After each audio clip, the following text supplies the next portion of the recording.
के समक्ष रविवार की कहानी प्रस्तुत कर रही हूँ। आइए शुरू करते हैं। बोलो सूर्य भगवान की जय। एक बार सूरजमुख की माँ और बीवी दोनों रहा करती थी। सूरजमुख आधा धन तो प्रजा में बांटा करता था और आधा अपनी माँ और बीवी को दिया करता था। उसकी माँ और बीवी घर में कुछ भी काम नहीं करती थी और ना ही पूजा पाठ करती थी।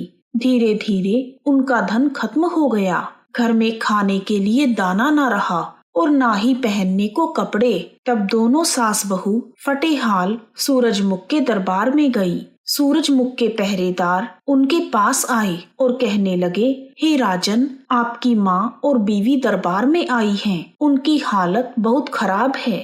सूरजमुख ने विचार किया, मैं आधा धन तो प्रजा में बांटता हूँ और आधा अपनी पत्नी और माँ को देता हूँ, फिर भी इनकी ऐसी हालत क्यों हुई? तब उसने पहरेदार से कहा कि उन्हें मेरे पास भेजो।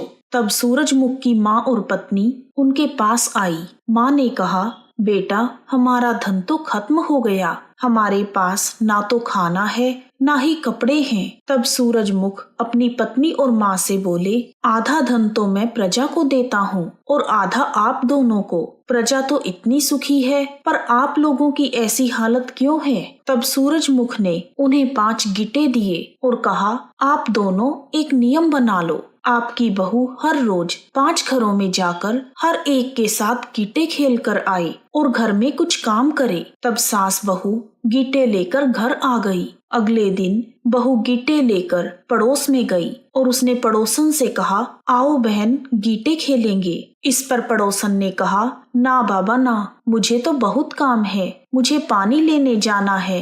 तुम्हारा क्या है? तुम तो सूरजमुख की पत्नी हो, तुम्हें क्या कमी है? फिर वह दूसरी पड़ोसन के पास गई। उसने भी यही कहा कि मुझे तो चूल्हा चौका करना है। तीसरी ने कहा, मुझे कपड़े धोने हैं। चौथी बोली, मुझे पूजा पाठ करना है। और 5वीं कहती है कि मुझे तो खाना बनाना है, पूरे घर की सफाई करनी है। इसी तरह दिन ढल गया और उसके साथ किसी ने भी गीटे नहीं खेले। फिर वह निराश होकर अपने घर आ गई। उसकी सास ने पूछा, बहू आ गई गीटे खेलकर? तब बहू ने कहा, नहीं माँ जी, किसी के पास मेरे साथ गीटे खेलने का समय ही नहीं है। तब सास और बहू ने विचार किया कि क्यों ना हम भी सब की तरह सुबह सुबह उठकर घर का कामकाज करें। फिर वह दोनों सुबह उठकर घर का कामकाज करने लगी, पूजा पाठ करने लगी और उनके धन में बरकत होने लगी। कुछ समय बाद वह दोनों सूरजमुख के दरबार में गई। तब पहरेदार सूरजमुख से आकर बोले, महाराज, आपकी पत्नी और माँ आपसे मिलने आई हैं। उन्होंने बहुत ही कीमती वस्त्र पहने हुए हैं। तब सूरजमुख ने कहा, दोनों को अंदर भेज दो।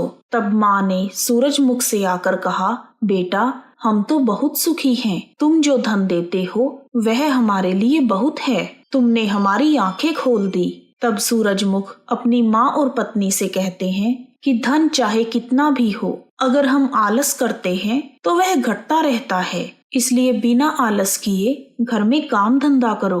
पूजा पाठ तथा दान धर्म से शांति मिलती है। हे सूर्य भगवान, जैसे आपने दोनों सास बहू की आंखें खोली और उन्हें धन धान्य से संपन्न किया, उसी प्रकार सब पर